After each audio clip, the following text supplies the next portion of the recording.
Hi everyone. सो बचपन से मैं शीशे के आगे खुद को देखकर बोला करती थी कि शमा, मैं तेरा साथ कभी नहीं छोड़ूंगी। शमा, मैं जिंदगी भर तुझे कभी अकेला नहीं पड़ने दूंगी। वाउज ले लिया करती थी, जो वचने हम कहते हैं।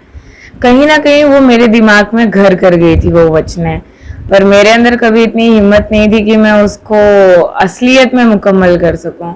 मैं बड़ी हुई तो मुझे पता चला, जब मैंने गूगल किया, थोड़ा सर्च किया, कि सोलोगैमी जैसी भी चीज होती है जहां आप खुद से शादी कर सकते हैं। और मैंने सोचा व्हाई नॉट।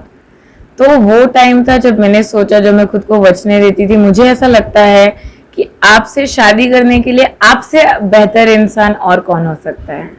तो अभी मतलब जैसे आपने जब ये इच्छा जाहिर की, आपके पेरेंट्स से भी आपने जाहिर किया होगा, उनका क्या कहना है? सबसे पहले जब मैंने मेरी मम्मी को कॉल किया, उन्होंने फोन उठाते ही मुझे ये कहा कि तुम हर बार कुछ नया लेके आती हो, इस बार ये क्या है। लेकिन उनको पता है कि मैं जो भी करती हूँ बहुत सोच समझ के करती हूँ, वक्त लेके करती हूँ। इन दी एंड मेरे पेरेंट्स ने मुझे ये कहा, जिसमें तुम्हारी खुशी है उसमें हमारी खुशी है।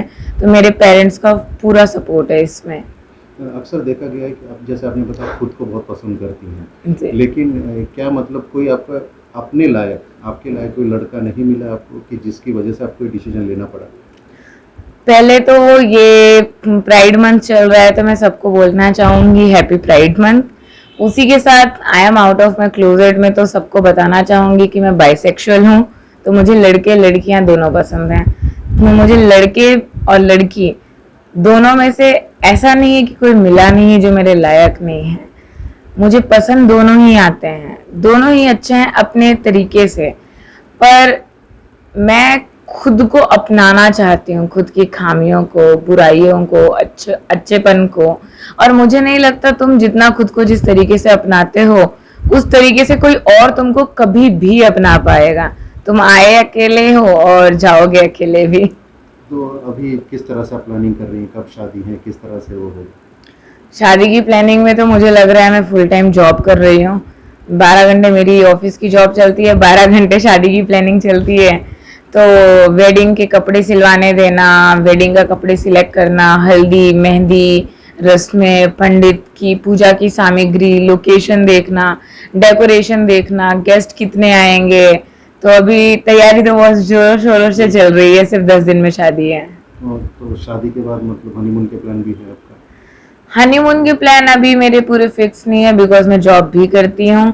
तो अगर मुझे छुट्टी मिलेगी तो मैं ज़रूर गोवा जाना चाहूँगी, वो भी अकेले। अभी जैसे कि आपने ये जब डिसीजन आप पेरेंट्स से तो शेयर किया, उनका सपोर्ट मिला, लेकिन दोस्तों, देन आपके जो पड़ोसी हैं उनसे कभी शेयर किया होगा, तो उनकी तरफ से किस तरह का रिस्पॉन्स था, या कभी कोई नेगेटिव इम्पैक्ट आया या नेगेटिव रिव्यूज़ आया, ऐसा कुछ? मैं बचपन से ही समाज की सुनती नहीं थी इतनी।